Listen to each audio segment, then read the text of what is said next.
जब सृष्टि शून्य थी, जब काल भी थमा हुआ था, तब एक ही सत्य था, महादेव। जो न जन्मे, जो न मरे, जो अनंत हैं, शिव। आइए शिव पुराण की दिव्य कथा में प्रवेश करें।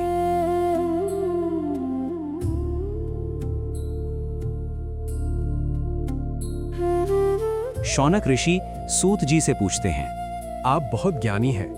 कृपया बताइए कि सभी पुराणों का असली सार क्या है? भक्ति, ज्ञान और वैराग्य से सही समझ कैसे आती है? इंसान अपने मन के बुरे भाव जैसे काम, क्रोध और लोभ को कैसे खत्म करे?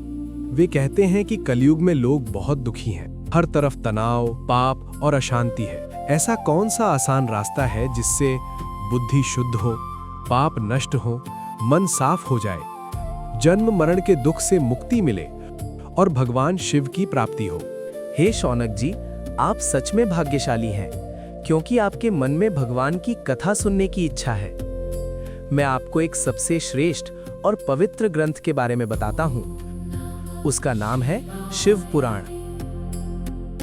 शिव पुराण ऐसा ग्रंथ है जो वेदों के समान पवित्र है, अमृत के समान फल देने वाला है। स्वयं भगवान शिव ने इसका ज्ञान दिया था और बाद में वेद व्यास जी ने इसे लिखा। शिव पुराण सुनने का लाभ, जो मनुष्य श्रद्धा से शिव पुराण सुनता या पढ़ता है, उसके मन में भक्ति पैदा होती है, पाप नष्ट हो जाते हैं, जीवन में सुख और शांति आती है और अंत में भगवान शिव का धाम मिलता है। शिव पुराण में कुल 24,000 श्लोक हैं और ये 7 भागों में बटा हुआ है।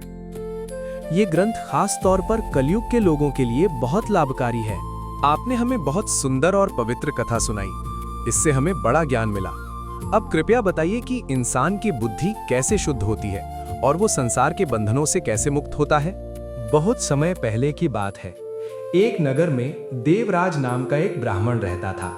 वो आलसी था, लालची था और गलत तरीकों से पैसा कमाता था। वो किसी से अच्छा व्यवहार नहीं करता था और धर्म के काम में कभी धन नहीं देता था। जीवन में बदलाव कैसे आया? एक दिन देवराज घूमते घूमते प्रयाग पहुंचा। वहां उसने एक शिव मंदिर देखा। लोग वहां श्रद्धा से भगवान शिव की पूजा कर रहे थे। मंदिर का माहौल देखकर उसका मन शांत हो गया और वो वहीं रुक गया। वो रोज शिव पुराण सुनने लगा। धीरे धीरे उसके मन में बदलाव आने लगा। कुछ समय बाद देवराज बहुत बीमार पड़ गया। उसका शरीर कमजोर होने लगा। उसे देखकर उसकी पत्नी चंचुला को भी संसार से वैराग्य हो गया। उसने भगवान शिव की भक्ति को अपना सहारा बना लिया। जब देवराज की मृत्यु का समय आया तो यमदूत उसे लेने आए। उसी समय भगवान शिव के दूत वहां प्रकट हुए और बोले, इसने श्रद्धा से शिव पुराण सुना है, अब ये पापी नहीं है। यमदूत और शिवदूतों में विवाद हुआ। अंत में भगवान शिव के आदेश से देवराज को शिवलोक ले जाया गया। जब देवराज वहां पहुंचा तो ब्राह्मणों के कहने पर भगवान शिव ने उसे अपने हाथों में स्वीकार कर लिया।